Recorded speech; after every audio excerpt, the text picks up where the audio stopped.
Abra sua Bíblia em Gênesis capítulo 2. E quando a gente fala em família, culto da família, sobre família, né?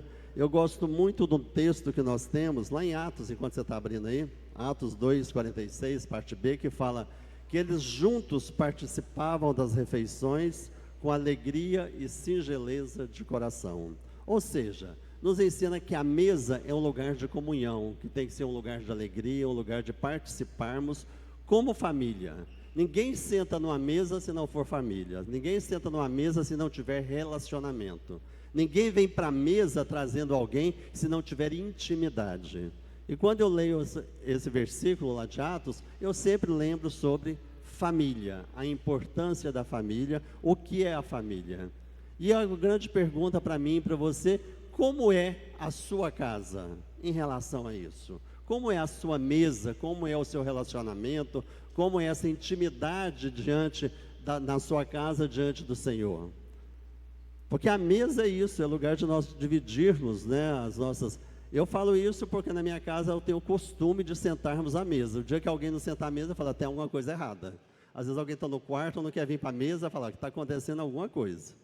Mas a mesa é o lugar onde a gente se reúne, a gente discute, a gente fala, a gente ouve, né? Mas é um lugar gostoso, é um lugar que a gente tem que pensar, como é isso na minha casa? Como tem sido isso no meu dia a dia? Amém? Quando você pensa em casa, um dos grandes problemas que nós temos é o pensar, o que é a casa para mim? O que é a família para mim? Quando eu penso na minha casa, eu dou vontade de sair correndo para lá, ou dou vontade de sair correndo de lá? Porque tem muitas pessoas que não gostam de voltar para casa.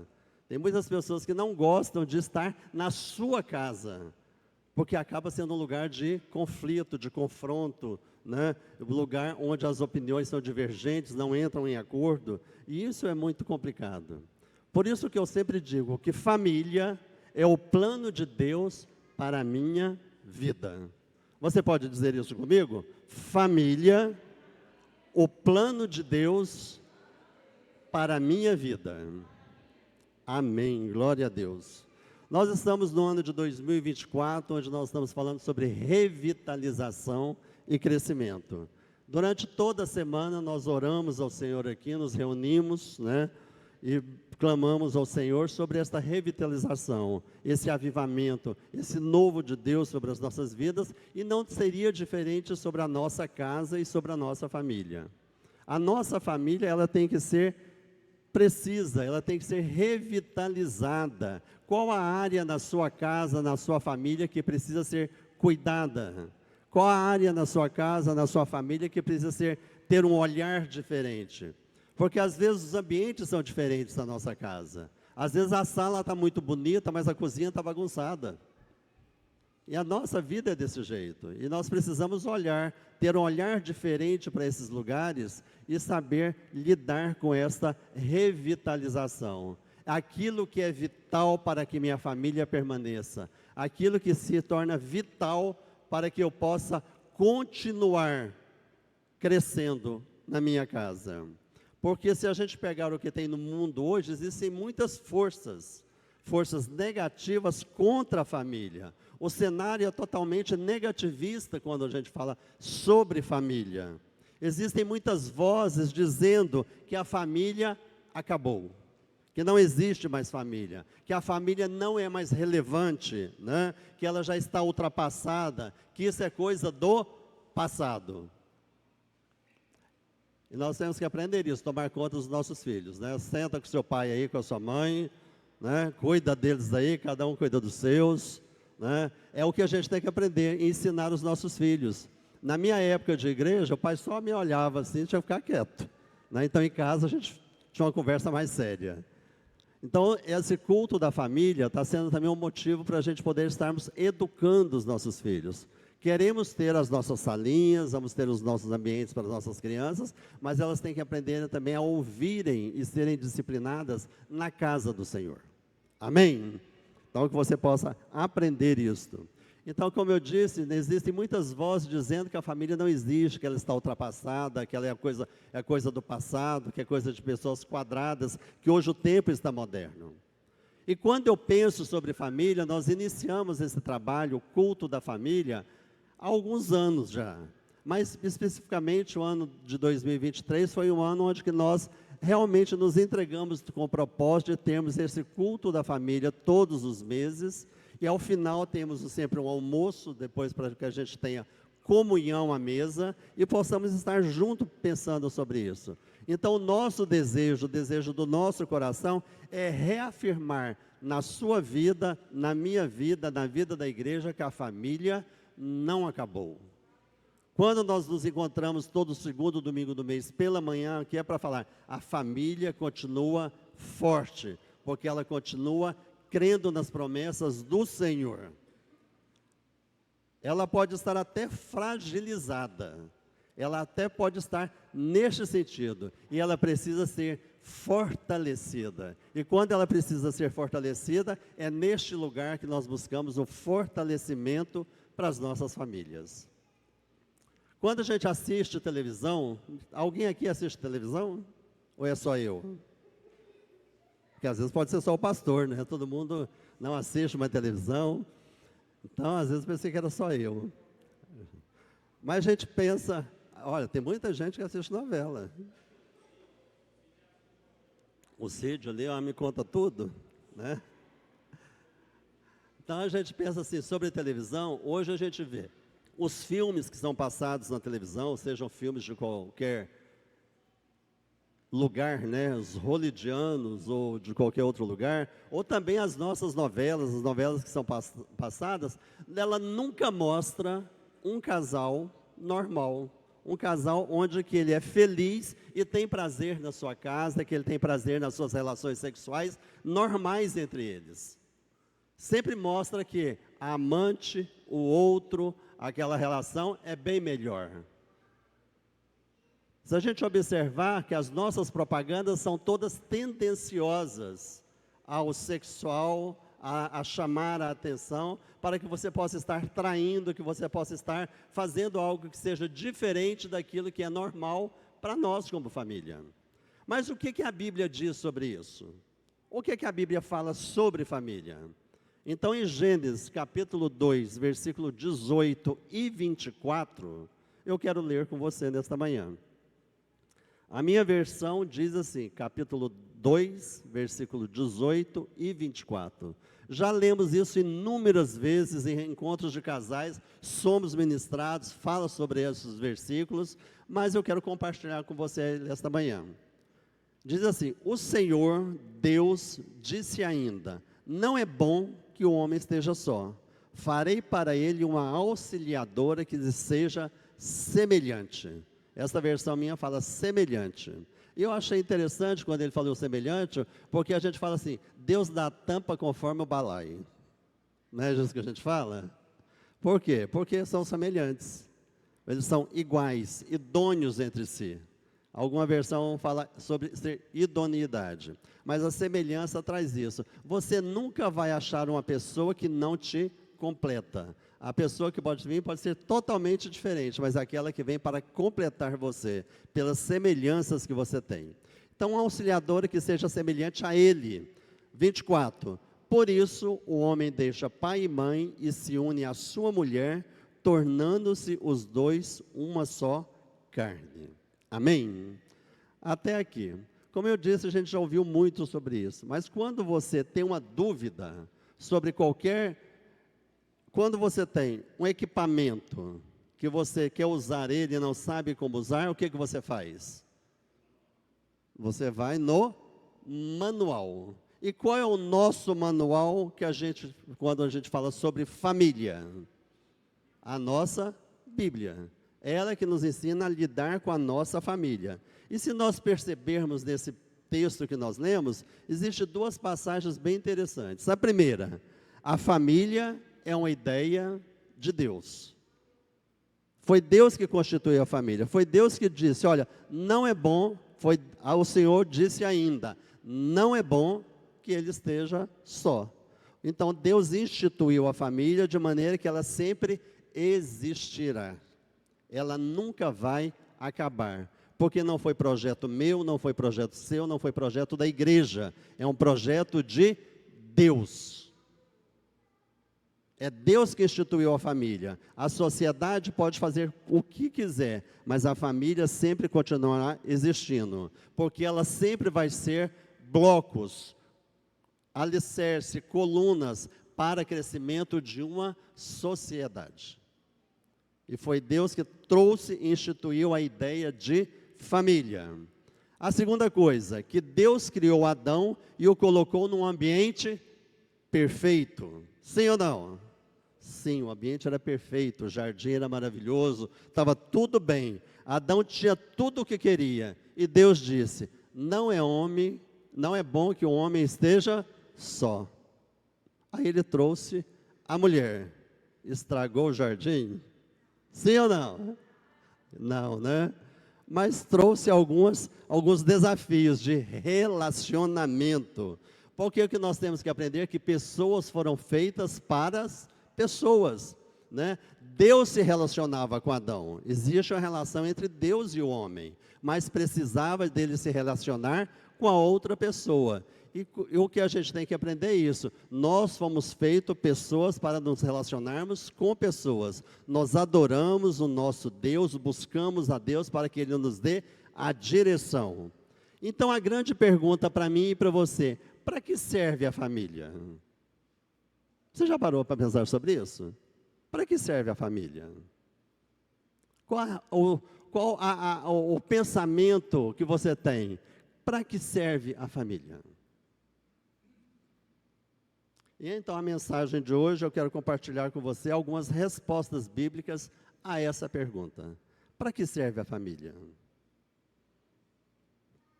Muitas pessoas não têm a ideia para que serve a família. Não sabem para que serve. Há 50, 60, 70 anos atrás, todos nós, o pessoal daquela época, tinha uma convicção, uma certeza do que era uma família. Quem é que falava, quem obedecia, os papéis de cada um em casa, aquilo que era falado, e para que a família servia. Hoje em dia, no mundo em que nós vivemos, na atual conjuntura que nós vivemos, né, a única coisa que a gente ouve, né, de uma forma resumida, que as pessoas podem falar, que a família serve para cama e café da manhã. É o lugar onde que eu volto para me relacionar sexualmente, dormir e tomar um café da manhã e voltar para a minha rotina. A família é só isso? Será que a gente pensa que família é só isso? Por isso que eu falo que a Bíblia nos ensina e nos chama para entender o que é a família na minha vida. Quais são os planos de Deus para a minha vida e para a sua vida. A primeira coisa que nós vamos aprender, qual é o plano de Deus para a minha família, que a primeira coisa é: a família é o meu abrigo nas tempestades. Hora que vem as tempestades da minha vida, ela é o meu porto seguro, ela é o meu abrigo. Provérbios 14, 26 diz assim: no temor do Senhor, há firme confiança, e os filhos terão um lugar de refúgio. Amém? Quando você abrir a sua Bíblia aí, pode até marcar essa palavra refúgio. O que seria um lugar de refúgio? Os seus filhos têm um lugar onde se refugiar, onde tem segurança, onde que eles podem voltar e saber que naquele lugar eles estão seguros. Então a família é o meu abrigo diante das tempestades. Vem os problemas, vem as lutas, vem as adversidades, vem os confrontos diários, né? Mas eu sei que eu tenho um lugar onde eu posso ser guardado. Amém? Né? Todos nós, independente de classe social, independente de situação financeira, nós passamos por lutas, por tempestades diárias, porque a vida é difícil para todo mundo. Cada um tem as suas lutas e os seus dilemas. Então todos nós passamos por lutas. A chuva vem para todo mundo. Ela não molha só o Aledino, ela molha todo mundo. Ela pega todo mundo, pega o pastor, pega o irmão, pega o obreiro, pega os presbíteros, molha todos nós. Passamos por lutas todos nós. E nós precisamos de um lugar onde nós sejamos seguros e protegidos. Este lugar se chama família. Nós somos inundados por tempos difíceis. Quem não passa por dificuldade aqui? Quem não passa por lutas aqui? Todos nós passamos. Às vezes a minha luta não é a mesma luta do Lemuel, a mesma luta do João Vitor, mas cada um passa as suas lutas e tem que enfrentar da melhor forma possível. E a melhor forma possível é tendo Deus como abrigo na sua vida. É tendo Deus como aquele que te protege. Existem muitas tempestades que todos nós passamos. Tempestades financeiras, tempestades físicas, emocionais, intelectuais e morais. Tudo isso é tempestade. Todos nós enfrentamos esses problemas de uma forma ou de outra. Uns mais, outros menos. Algumas situações, né, bem claras e outras não. Mas as tempestades vêm na nossa vida. Mas eu quero falar sobre alguma tempestade que às vezes a gente passa e nem percebe. Existem algumas tempestades que vêm que a gente fala assim: Senhor, por quê? A primeira tempestade que eu quero citar, ou que a gente enfrenta, são as mudanças. As mudanças são tempestades na nossa vida. Porque toda mudança requer que a gente saia da nossa zona de conforto, né? As mudanças vêm, né? Nós passamos pelas mudanças na vida, enfrentamos muitas situações que nos levam a um lugar de desconforto. E eu preciso ser abrigado para enfrentar essas lutas e essas dificuldades. Doenças, mortes, formaturas, mudança de emprego, mudança de residência, mas precisa haver um lugar onde eu possa voltar e estar seguro. E quando eu passo por todas essas mudanças, ou alguma dessas mudanças, eu tenho que saber que ao final do dia, eu tenho um lugar onde eu posso me refugiar. Esse lugar se chama família, casa, lar. Porque as mudanças acontecem, mas eu preciso de um lugar de refúgio, diante da tempestade. Quem não passou por mudanças aqui?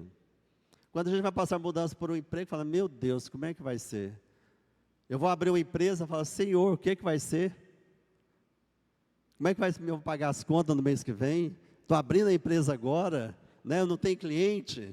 Quando eu abri o meu escritório há 28 anos atrás, eu abri sem nenhum cliente. Eu só estava pintando as paredes. Falei: Senhor, o que é que eu vou fazer? Eu peguei estágio de faculdade para poder fazer, peguei aluno para poder dar aula, né, até chegar o primeiro cliente. Foi difícil? Foram, mas foram mudanças. Eu pedi conta de um banco para poder abrir um escritório. Eu trabalhava no Banco Bozano, fui gerente administrativo e financeiro dele, pedi conta de lá para poder abrir o escritório, que eu não aguentava mais banco, tinha 15 anos de banco. E graças a Deus, o escritório continua até hoje, só que eu não estou trabalhando mais, né? Eu me aposentei dele e os meninos continuaram.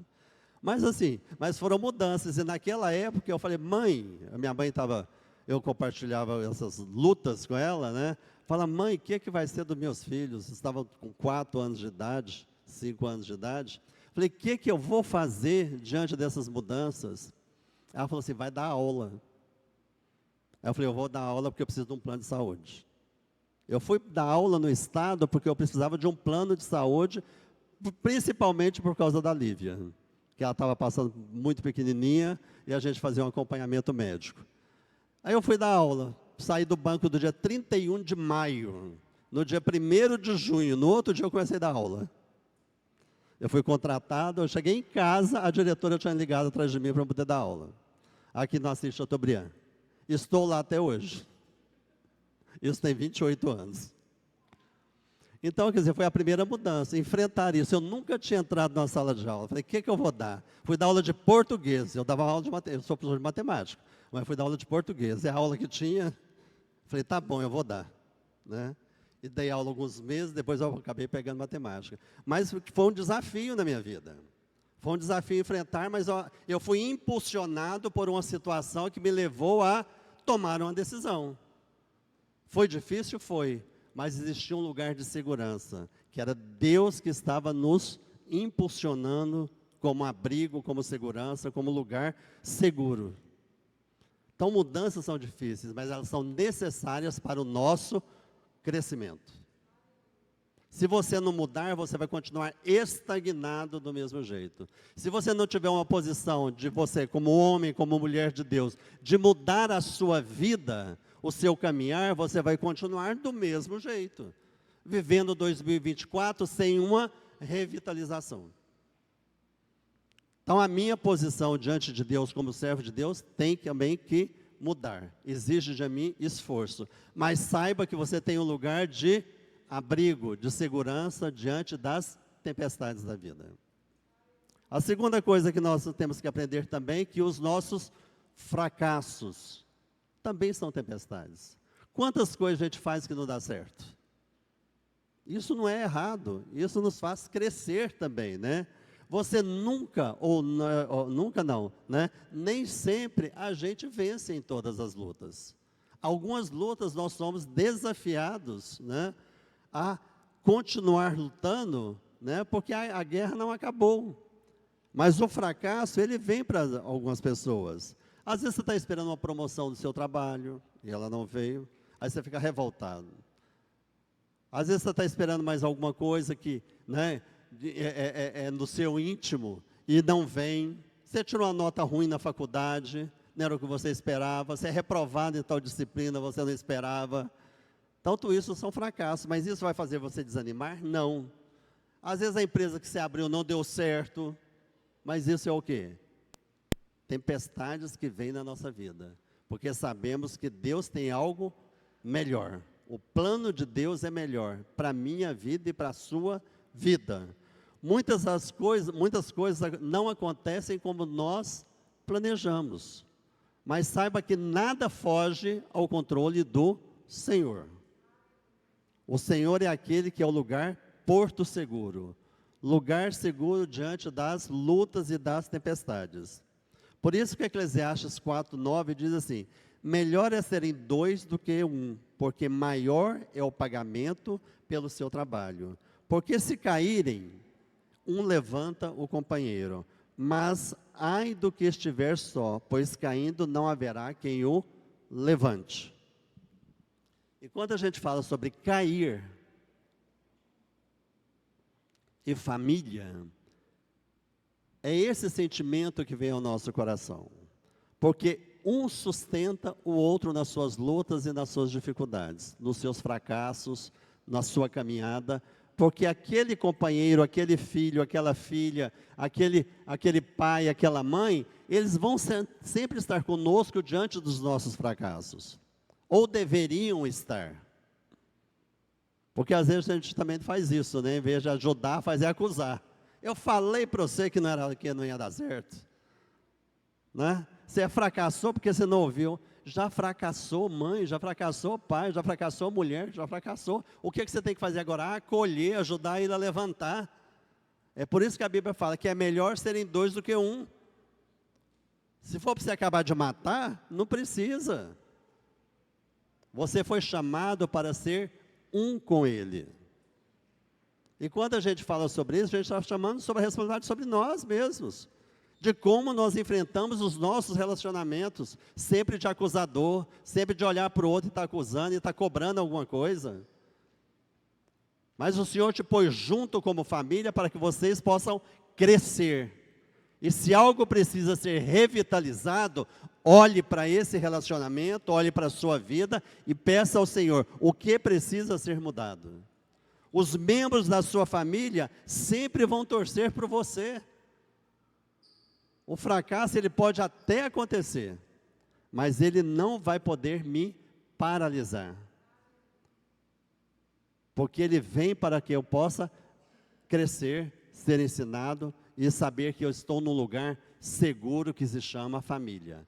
Então a sua família foi chamada por Deus, está neste lugar, sendo ministrada pela palavra de Deus, ministrada pelo Senhor, pelo Espírito Santo, para que você possa se fortalecer em Deus e possa ser um abrigo diante das tempestades. Nós não estamos aqui apenas para poder ouvir e falar que eu vim na igreja. Eu estou aqui para ser edificado.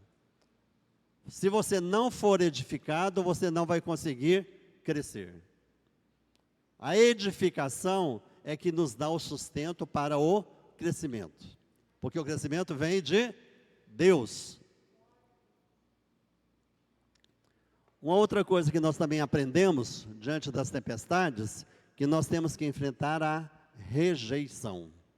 Rejeição é outra tempestade da nossa vida. E provavelmente seja uma das mais difíceis de serem enfrentadas. Porque ninguém gosta, ou nós odiamos sermos rejeitados, diminuídos ou criticados. Você mulher, você homem, não foi chamado para poder criticar a sua mulher ou criticar o seu esposo. Você foi chamado para ser companheiro. Você foi chamado para ser pai, para ser mãe dos seus filhos, não para criticá-los ou rejeitá-los. Você foi chamado para que você possa ser sustentação diante das tempestades na vida dele. Quem conhece criança sabe que talvez uma das piores rejeições que as pessoas ou o ser humano sofre é quando ele é criança, por causa do bullying que ele sofre na escola. Aí fala, não, tadinho, eles são anjinhos do Senhor. Eu vou te pôr para poder dar aula para a criança, para você ver o que é os anjinhos do Senhor. Né, Jéssica?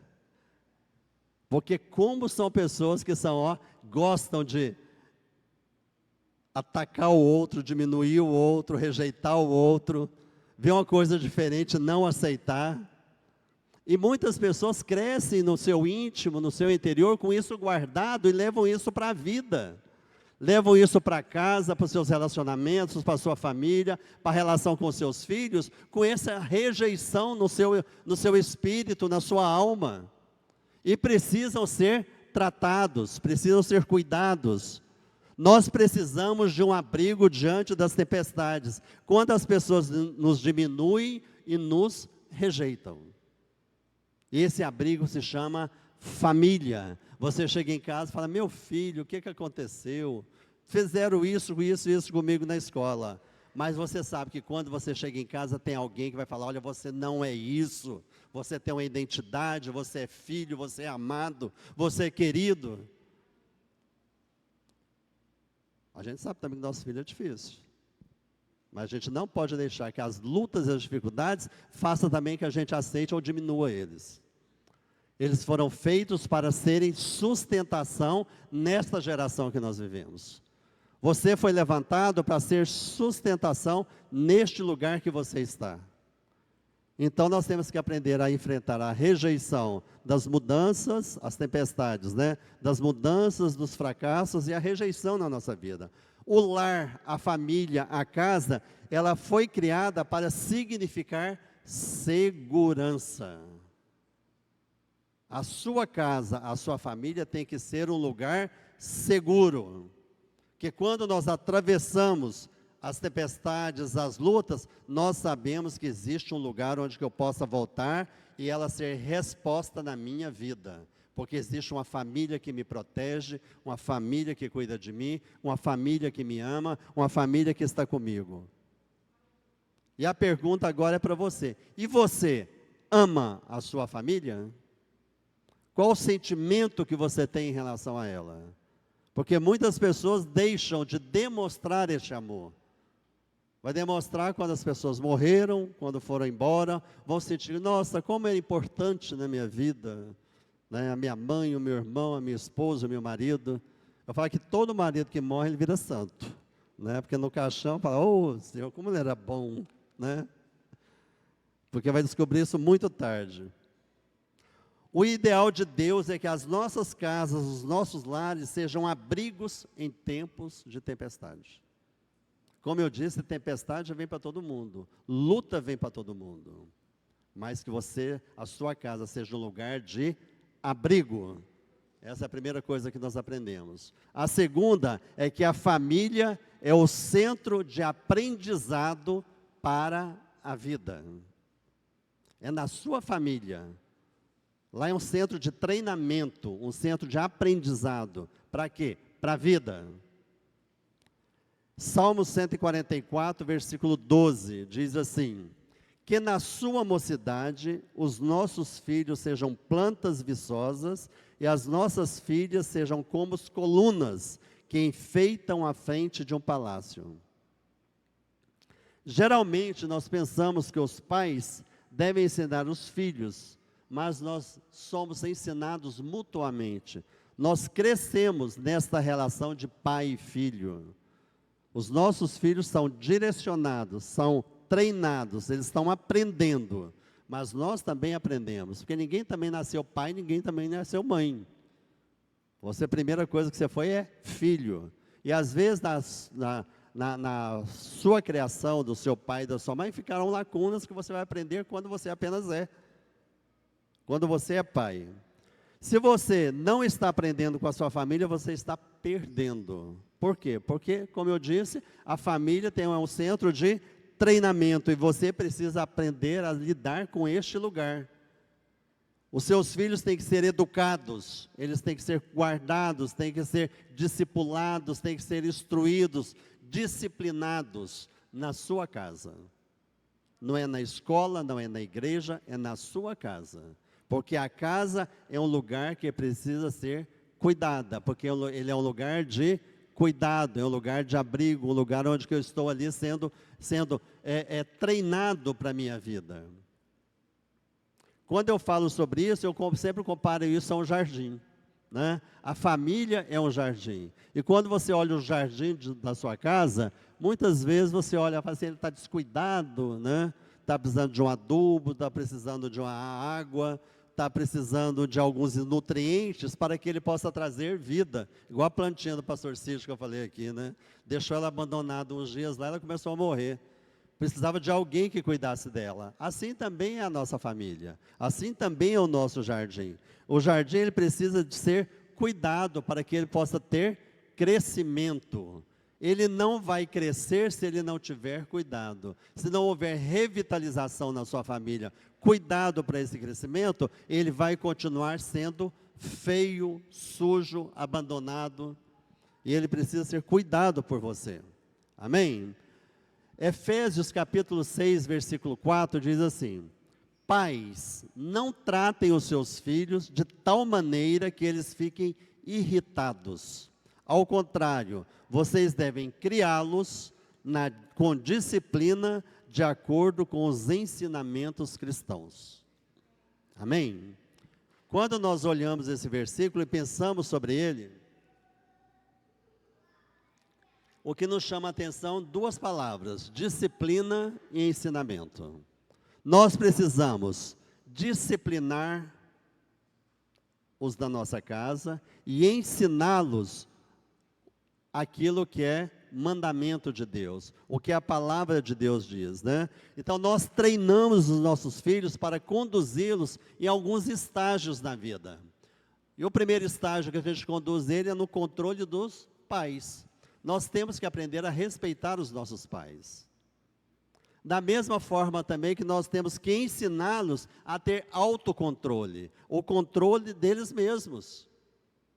E também temos que ensiná-los sobre o controle de Deus, quem é Deus na vida deles, quem é Deus na nossa casa. Deus deseja que as nossas famílias sejam centros de aprendizado. A sua família está preparando filhos para a vida. Então não estrague os seus filhos, não estrague a sua família. Ensine eles de acordo com a palavra do Senhor. Eu não sei como fazer isso. A primeira coisa, sendo modelo para ele, sendo exemplo para ele, praticando a verdade que você fala, que você ensina. Se você não pratica aquilo que a Bíblia ensina na sua vida, como é que você vai ensinar para os seus filhos? Se você não ouve a palavra do Senhor e não põe ela em prática, o que você vai ensinar? Olha, faz lá, e fala, mas o Senhor não faz. É isso que a gente ouve, né? Isso é quando eu penso sobre isso, fala sobre Jesus. Lá em Lucas, capítulo 2, 52, fala que Jesus crescia. Ele crescia em sabedoria, em estatura e em graça, diante de Deus e diante dos homens. O que nós podemos aprender com esse pequeno versículo? Jesus crescia. Crescia de que maneira? De que jeito que Jesus crescia? Jesus crescia em sabedoria. Ou seja, ele tinha crescimento intelectual. Por isso que nós temos que instruir os nossos filhos, pôr na escola, pôr no curso, pôr nisso, pôr naquilo. E a gente também tem que fazer. Eu já sou formado, já fiz escola de líderes, não preciso mais de escola bíblica. Já estou formado, tenho um diploma, pastor, lá em casa. Fiz há 10 anos atrás. Né? A escola bíblica hoje não precisa mais na minha vida, porque eu já estou instruído. É uma mentira que a gente cria, um engodo para nós mesmos. Nós precisamos ser instruídos e crescermos intelectualmente. Então, sabedoria, Jesus cresceu intelectualmente. Estatura, Jesus crescia em estatura. O que significa estatura? Crescimento físico. Ele era Deus, mas ele era homem, ele nasceu de uma mulher, e ele passou por todos os processos de crescimento físico. Deve ter tido uma gripe ou outra também, né? A Bíblia não fala, mas deve ter tido também. Né? Adolescente, aborrecente, né? Não é só você que tem um aborrecente em casa, né? Jesus também foi para Maria, um adolescente na vida dela. E fala também que Jesus crescia em graça diante de Deus. Quando ele crescia em graça diante de Deus, ele estava crescendo o quê? Espiritualmente. Existia um crescimento espiritual de Jesus diariamente diante de Deus. E quando também o versículo fala que ele crescia diante de Deus e diante dos homens. O que significa esse diante dos homens? Que ele crescia socialmente, nas suas relações sociais, tudo aquilo que ele era, ele também crescia, as pessoas viam esse crescimento. A sociedade que ele participava, o meio que ele participava, ele também crescia, e era notório isso para as pessoas.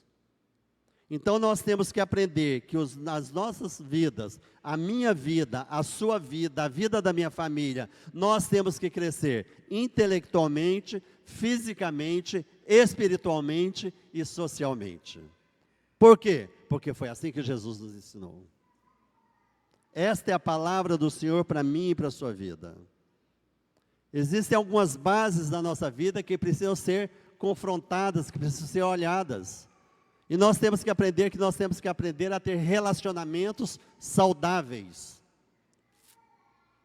Os nossos relacionamentos muitas vezes são doentios, mascarados, doentes, escondidos, mas precisamos ter relacionamentos saudáveis. Você aprende a se relacionar com as pessoas da sua casa. Você não vai aprender a relacionar lá na escola. Você não vai aprender a relacionar aqui na igreja.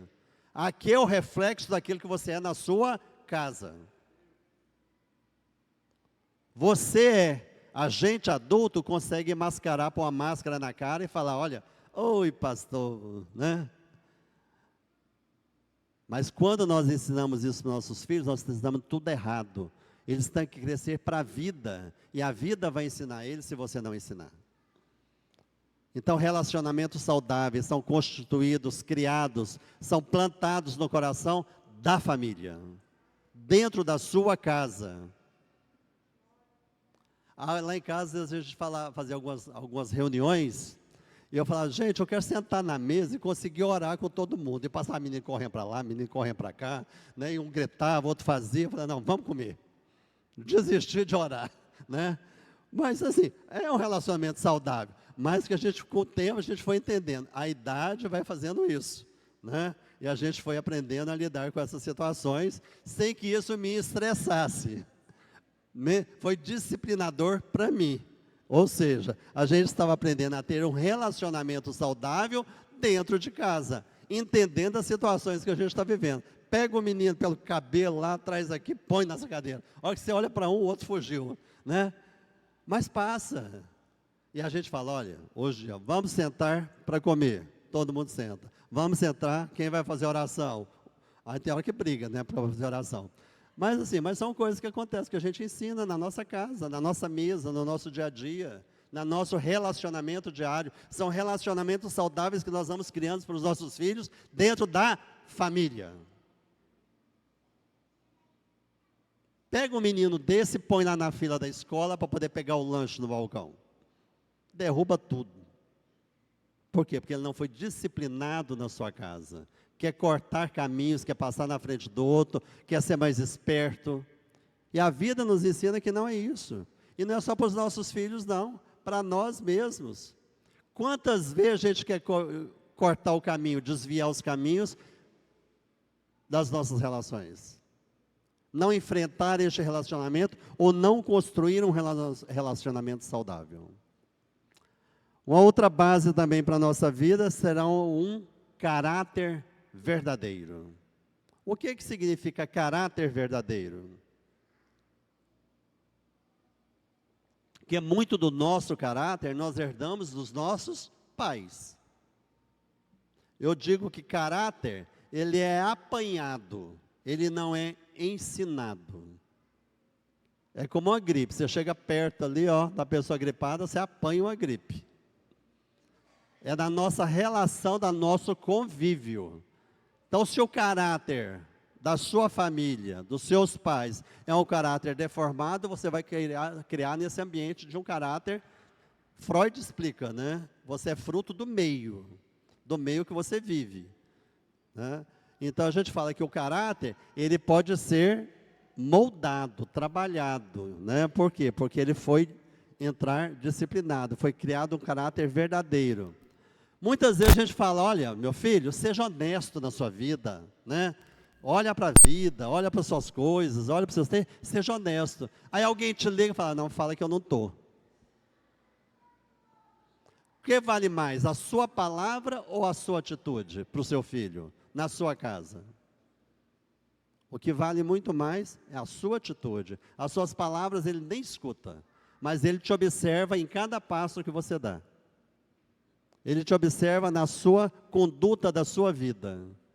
Ele te observa o que você faz. Então, às vezes a gente fala, faça o que eu falo, mas não faça o que eu... né? Faça o que eu digo, mas não faça o que eu faço. Uma coisa assim, está tudo errado. Na verdade, ele tem que olhar para você e fazer o que você faz. Porque isso é você criar um relacionamento verdadeiro e ter um caráter verdadeiro diante dos seus filhos, da sua casa, da sua família. Então, nós somos moldados de acordo com aquilo que a gente é. Se você herdou alguma coisa ruim do seu pai, da sua mãe, dos seus entes, lá do seu convívio de onde você vivia, larga tudo, deixa Deus trabalhar no seu caráter e mudar a sua vida. Porque é isso que ele faz, a palavra vem para nos ensinar, olha, você precisa mudar nisso, você é ladrão, tem que parar de roubar. Não, eu não sou ladrão, eu só chego 2 horas atrasada para trabalhar. Você está roubando seu patrão. Isso é roubo, furto, né? Então a gente tem que entender isso, que às vezes pequenas coisas a gente quer justificar como que não tem problema. Isso é caráter deformado. E ele é tratado dentro da sua casa. E muitos disso nós aprendemos olhando dentro da nossa casa, aquilo que acontece dentro da nossa casa. A igreja, a gente fala sempre ministério infantil. Por quê? Porque o ministério infantil é aquele que está trabalhando lá no crescimento dessa plantinha, dessa criança, desse jovem, desse adolescente. Porque os velhos não querem ser mais tratados. Os velhos acham assim, não, está tudo bem, o pastor está falando, mas, olha, está difícil.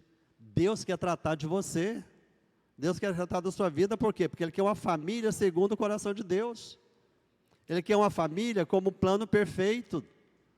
Ele quer uma família que seja o espelho daquilo que Ele é. Então, quando a gente, mais adulto, acha que nós não precisamos, é engano nosso. Nós estamos enganando a nós mesmos. Isaías, outra coisa, valores. Nós precisamos ter valores sólidos, verdadeiros, como base para os nossos filhos e para a nossa casa e para a nossa família. Pensa, todas as coisas que nós aprendemos em casa, tudo que a gente aprendeu em casa, você aprendeu aonde? Dentro da sua casa, a respeito de trabalho, de sexo, de tempo, de dinheiro, tudo você aprende na sua casa. Se você não ensinar, o mundo vai ensinar. Se você não falar dentro da sua casa, o mundo vai falar. Ele vai aprender totalmente distorcido daquilo que você deveria ensiná-los. Deveria ser na sua casa. O que é realmente importante para nós, quais são os nossos valores, o que a gente tem que preservar. Por isso que Isaías 38:19, filha, o pai aos filhos faz notória a sua verdade. A sua família é uma retransmissora de valores. Aquilo que você ensinou para os seus filhos, eles vão ensinar para os filhos deles. Aquilo que nós aprendemos, nós estamos repassando para os nossos filhos. É por isso que quando a gente vai ficando mais velho, fala assim, nossa, está igual a minha mãe.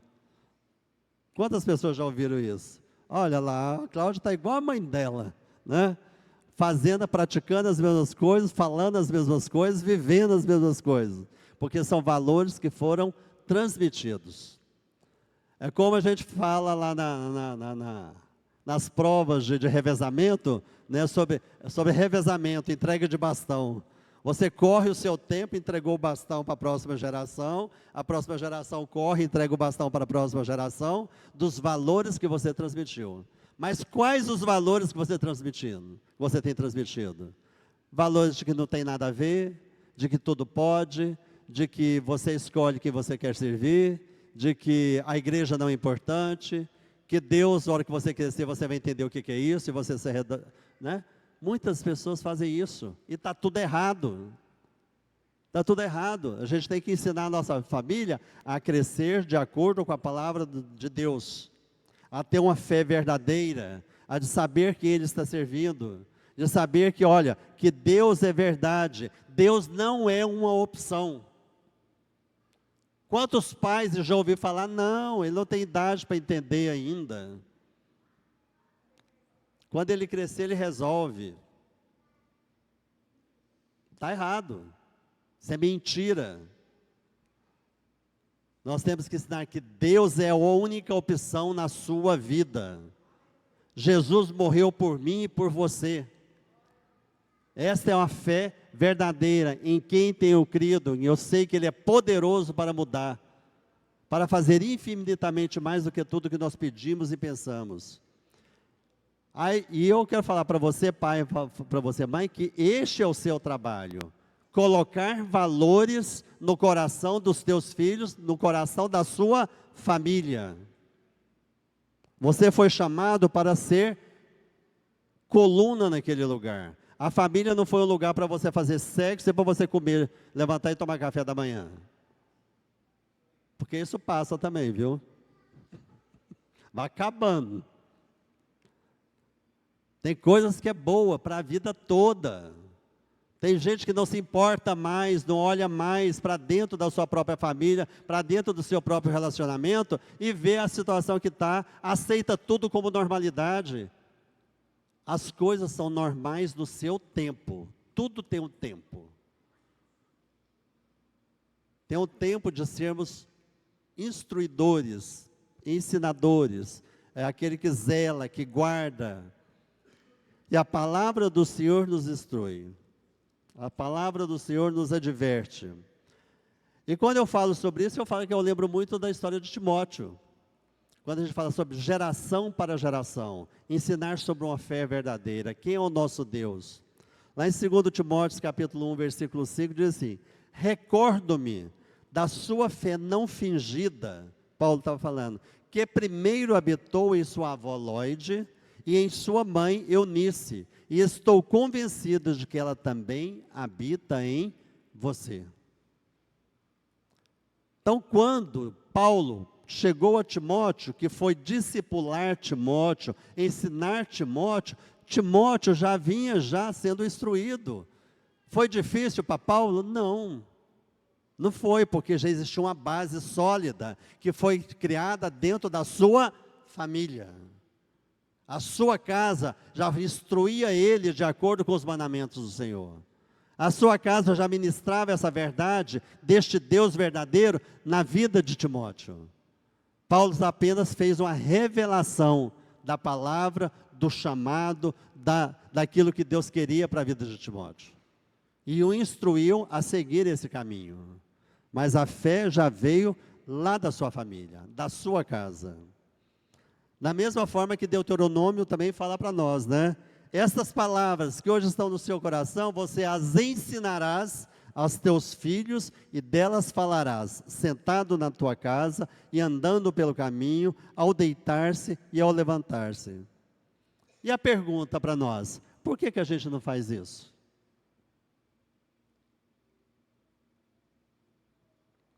A palavra fala lá em Deuteronômio 6, olha, né? Você inculcará esta palavra, né? Na mente, na cabeça dos teus filhos, ou seja, na sua casa, escreva nos umbrais, escreva nas portas, fale sobre ela, ande com ela pregada na sua testa, porque a hora que ele vê, ele vai ver aqui a lei do Senhor. E por que a gente não faz isso? Não tem tempo, pastor, trabalho demais. São verdades que a gente tem que enfrentar. Se a gente quer uma família curada, revitalizada, uma família sadia, uma família que tenha crescimento, eu tenho que começar a mudar o jeito de agir e o meu jeito de ver a vida. A vida está passando, mas ela não está sendo vivida na sua plenitude. Porque existe algo melhor do Senhor para a sua vida. Como eu disse lá no início, todos nós aqui assistimos TV. Sim ou não? E uma das coisas que a gente faz com os nossos filhos é pôr eles na TV. Se você pegar uma estatística que existe, que hoje em dia, os nossos filhos, as crianças, elas assistem no mínimo 2 a 3 horas de TV por dia. Isso dá 1.000 horas em um ano. Dá 18.000 horas quando ele estiver com 18 anos. Quando ele estiver com 65 anos assistindo televisão, passaram 7 anos e meio da vida dele assistindo televisão. Forte, não é? Quando a gente pensa em horas. Agora vou mudar. A gente tem 2 horas de igreja. Nós temos 2 horas de igreja. 2 horas de igreja são 52 semanas. 52 semanas dá 100 e poucas horas. 100 e poucas horas em 65 anos vai dar 1 ano e 9 meses de escola bíblica, de culto, de adoração ao Senhor. Quem está ensinando mais, a televisão ou a igreja? O que está sendo ministrado na vida do seu filho, na sua casa, na sua família? O que a igreja está pregando, o que você está pregando, ou o que a televisão está falando? Isso é sério. Não estou falando que não pode assistir televisão. Não estou dizendo isso. Eu estou só falando que a gente tem que aprender a usufruir aquilo que é bom. Porque às vezes a gente quer ficar livre de menino, livre de alguma coisa, vai para a televisão. Senta aí e assiste. E isso é sério, gente. Onde as crianças estão recebendo os valores? Da sua casa, da sua vida ou da televisão que ele está vendo? Vai falar, na televisão está falando que pode. Não é assim que a gente ouve? Na televisão fala, olha, né? O divórcio, todo mundo divorcia porque... Por quê? Porque se tornou normal na televisão. Se tornou uma coisa corriqueira. Então nós temos que aprender que o que realmente nós queremos que nossos filhos, a nossa casa, a nossa família receba. Quando a gente fala sobre filho aqui, eu falando filhos, nessa relação de pai e filhos, eu estou falando, mas nessa condição de família. O que você quer que a sua esposa receba? O que você quer que o seu marido receba? Você tem que ser modelo para ele. Olha, eu oro tanto para o meu marido converter. Você ora para o seu marido converter, glória a Deus. Mas qual tem sido a sua postura como serva de Deus? Com o que você tem feito como mulher de Deus? Nada, só orado por ele. Não vai converter nunca, porque ele não viu Deus em você. Ele não viu Cristo na sua vida. Ele só vai converter, ou ela só vai converter, a partir do momento que houver Cristo na sua vida. Você deixar de ser rabugenta, enjoada, mesquinha. Isso é verdade, gente. A gente tem que aprender a ouvir e encarar as nossas verdades.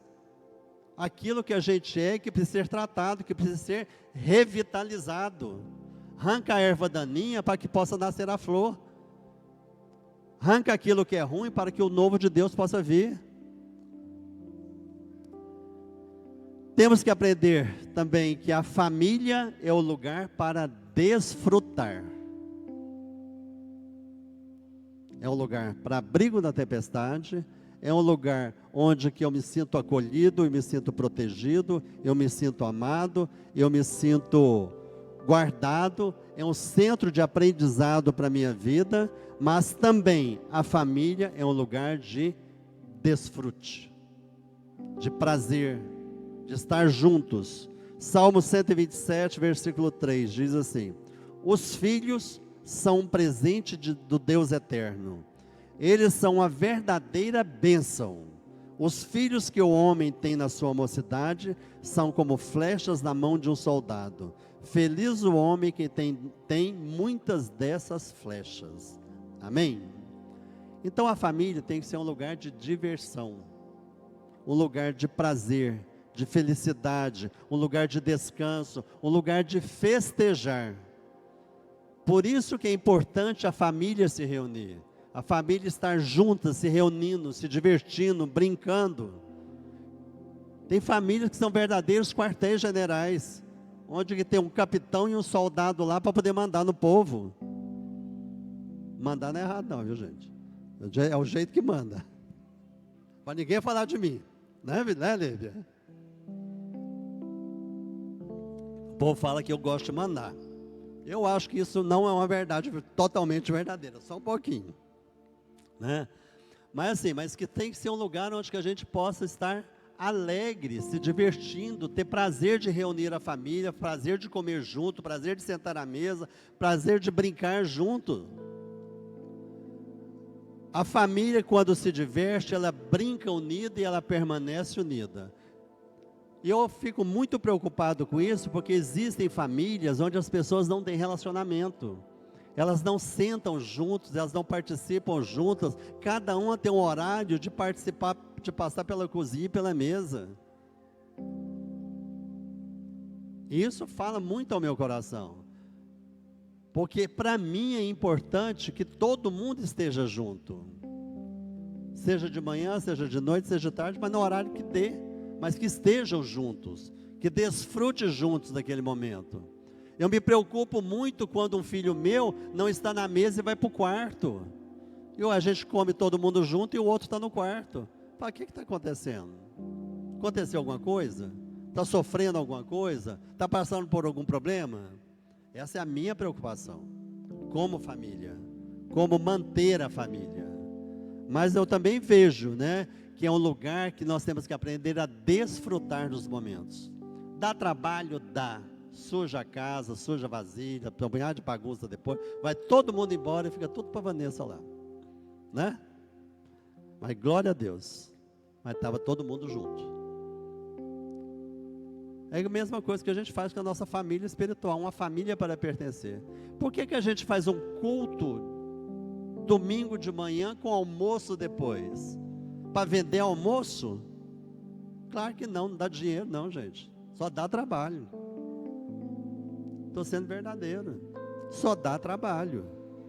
Porque dinheiro não dá, lucro não tem. Mas a gente tem prazer de fazer para que todos nós, como família, estejamos unidos. Estejamos juntos, tenhamos um momento no mês onde a gente possa sentar junto, comer junto, rir junto, brincar junto, falar sobre Deus, falar sobre problema, pedir oração, que a gente possa estar juntos. Esse é o propósito do culto da família. Que a gente seja edificados, que a gente desfrute junto daquilo que Deus tem feito, daquilo que Deus é nas nossas vidas. Que a gente possa viver essa verdade. A gente não vem aqui para poder, eu vou comer lá para poder, porque o pastor está chamando. Não, o pastor não está te chamando para comer não. pastor está te chamando para desfrutar. Desfrutar desse momento de comunhão. Desfrutar desse momento de intimidade como família. De estarmos juntos. E da mesma forma a gente tem que fazer isso na nossa casa. Temos que nos divertir com os nossos filhos, nos alegrar com a nossa família. Temos que achar tempo para isso. Todos nós viemos de uma família e temos uma família. E temos que aprender isso, a lidar com essa situação. E tornar esses momentos prazerosos. E quando a gente pensa sobre isso, e pensa sobre criança também, a gente vai entender que a gente não pode ficar surpreso quando eles crescerem e não se quiserem, ou não se preocuparem com a sua vida, como pai ou como mãe. Se você não proporcionou para eles esses momentos de intimidade e de desfrute. Porque eles vão crescer e vão ter suas próprias vidas. Por que criança gosta de casa de vô? Porque vô faz tudo. Vô faz tudo, pode fazer tudo, né? Se diverte com ele, brinca com ele, dá brinquedo, brinca, faz as vontades. Não estou falando que o pai não faz, não, o pai faz, disciplina, corrige, exorta e ama. Essa é a posição que nós temos. Então quando os nossos filhos crescerem, eles vão crescer e falar, olha, meu pai está velho, vai ficar velho, vai estar velho lá atrás, né? Eu tenho que ir lá cuidar dele. Eu me preocupo com ele, preocupo com a minha mãe, preocupo com meu pai, né? Por isso, por quê? Porque ele sente que aquele lugar é um lugar de prazer para ele. Foi um lugar onde que ele foi acolhido, onde que ele recebeu essa proteção, foi esse abrigo na vida dele. E é na família também onde aprendemos a servir a Deus e as pessoas. Você não aprende a servir a Deus na igreja. Você aprende a servir a Deus na sua casa, na sua família. E quando eu pensei sobre isso, eu falei, é algo muito forte, que fala ao nosso coração. Em 1 Coríntios 16, faz assim, vocês conhecem Estéfanas e sua família. Eles foram os primeiros cristãos convertidos em Acaia e têm se dedicado ao serviço do povo de Deus. Fala que não só ele, Estéfanas, mas ele e toda a sua família se dedicou ao serviço de Deus. Foi ele e a sua casa que aprendeu a servir ao Senhor. Eles serviam juntos, eles eram um time, eles estavam juntos com um propósito de cumprir a vontade do Senhor naquele lugar. Então você não foi chamada individualmente, você homem e você mulher. Você foi chamado como família para servir ao Senhor. Que vocês juntos possam desenvolver um ministério, ter um projeto como família para poder servir ao Senhor. E isso fala muito comigo, porque lembra da minha história.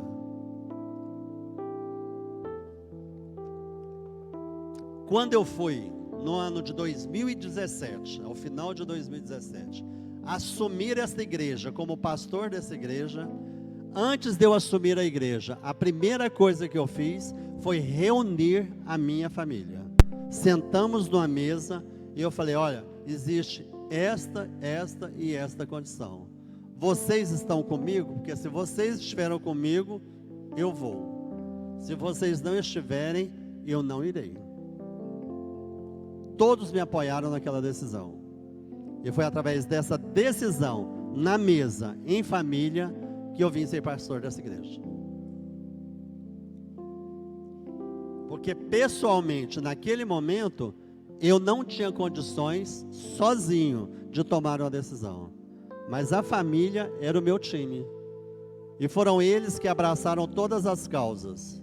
De louvor, de ministério infantil, de ministério de adoração, de ministério de intercessão. Foram abraçando e foram agregando pessoas. E glória a Deus, estamos aqui hoje.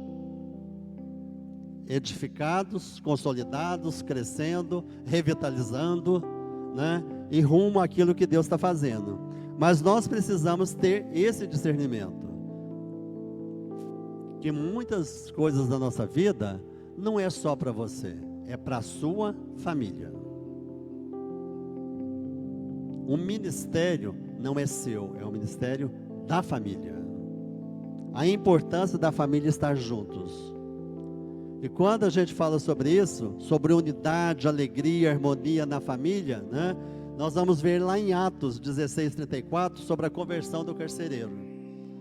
A conversão do carcereiro é uma história que Paulo, as portas se abriram, eu falei, meu Deus, e agora? O que vai acontecer?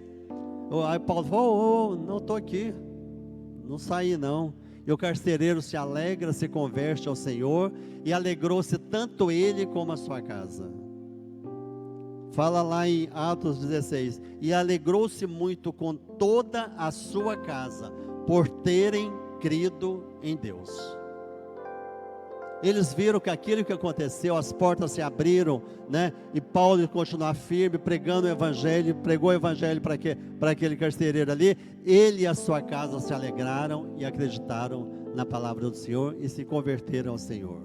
O ministério foi para toda a família. Então a família inteira passa a conhecer o Senhor, a amar o Senhor e a servir ao Senhor. Então isso foi um fator unificador da família, a família unida como ministério, como forte pelos laços que tem. E eu quero concluir falando para você que não existe famílias perfeitas, porque nós somos pessoas imperfeitas. Você não tem uma família perfeita, ou você tem uma família imperfeita. A sua família não é perfeita, porque você também não é perfeito. Você é totalmente imperfeito. Da mesma forma que nós temos a nossa igreja. A nossa igreja não é uma igreja perfeita, porque você faz parte dela, como eu faço parte dela. E se algum dia você encontrar uma igreja perfeita, não entre nela, porque ela vai passar a ser imperfeita. Então Deus nos chama para sermos família, para afiarmos um ao outro. Somos desafiados a sermos fortalecidos pela palavra e pela presença do Senhor. Nós somos uma família espiritual, somos uma família para pertencer. Precisamos ser renovados, revigorados, revitalizados. Precisamos seguir aquilo que Deus quer para este lugar, como família. E Ele te chama para esse tempo. Ele te chama para esse momento. Ele te chama, mesmo sabendo que você é imperfeito, que você é falho, que você tem problemas, mas que Ele vai cuidar de você, porque Ele é a sua proteção. Ele é a sua segurança. Ele que te conduz diante das adversidades. E que nesta manhã você possa entender que Deus é tudo na minha e na sua vida, na igreja que nós pertencemos. E que Ele é tudo também na sua casa. Ele conhece a sua luta, a sua dor, a sua dificuldade. Ele conhece o seu problema. Ele conhece as suas inquietações. Ele conhece o seu coração. É Ele que esquadrinha e sabe tudo o que está aí. E é Ele que vai cuidar de você. Amém? Vamos ficar em pé? Que você feche os seus olhos. Pense na sua família. Pense sobre isso que foi ministrado nesta manhã. Como lá em Atos, juntos participavam das refeições com alegria e sinceridade de coração. Amém? E que a gente possa responder essa pergunta hoje. Para que serve a família? Para ser bênção na minha vida. A família foi constituída para que você possa crescer, que você possa frutificar, que você possa entender que não é bom que o homem esteja só. Não é bom, porque esta é a vontade de Deus para a sua vida.